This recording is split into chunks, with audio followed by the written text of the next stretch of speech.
சூரியன் மெதுவாக எழுந்து பச்சை மரங்களுக்குள் ஒளி பொழிகிறது. அந்த மரங்களில் ஒன்று, பெரிய மாமரத்தின் கிளையில் சிறிய சிட்டுக்குருவி பியா மகிழ்ச்சியாக பாடுகிறாள். மெல்ல மெல்ல மேகங்கள் வானத்தை மூட ஆரம்பிக்கின்றன. காற்று பெருக்கெடுத்து இலைகள் சலசலக்கின்றன.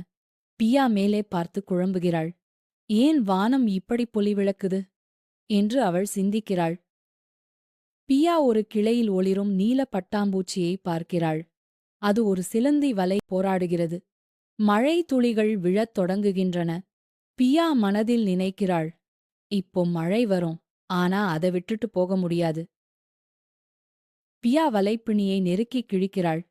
காற்று சத்தமாக வீசுகிறது. மரக்கிளைகள் அசைகின்றன. அவளது முகத்தில் துணிச்சலின் ஒளி தெரிகிறது.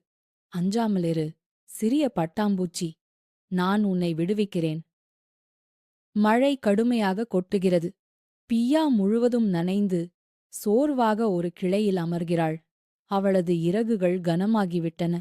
அவள் மீட்ட பட்டாம்பூச்சி அவளருகே வந்து சுற்றுகிறது.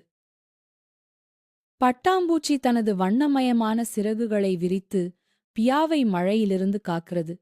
மெல்லிய ஒளி அவர்களைச் சுற்றி மின்னுகிறது. அந்த ஒளியில் கருணையும் நன்றியும் கலந்திருக்கிறது. பட்டாம்பூச்சி சொல்கிறது, நீ எனக்காக மழையைத் தாங்கினாய், பியா. இப்போது நான் உன்னை காப்பாற்றுகிறேன். அடுத்த நாள் காலை. சூரிய ஒளி மினுமினுக்கிறது. மரங்களில் துளிகள் மின்னுகின்றன.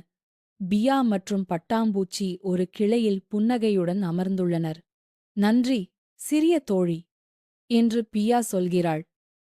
இக்கதை நமக்கு சொல்லுவது, நன்மை செய்யத் தயங்காதே. உண்மையான அன்பு நமக்குத்தானே மகிழ்ச்சி தரும்.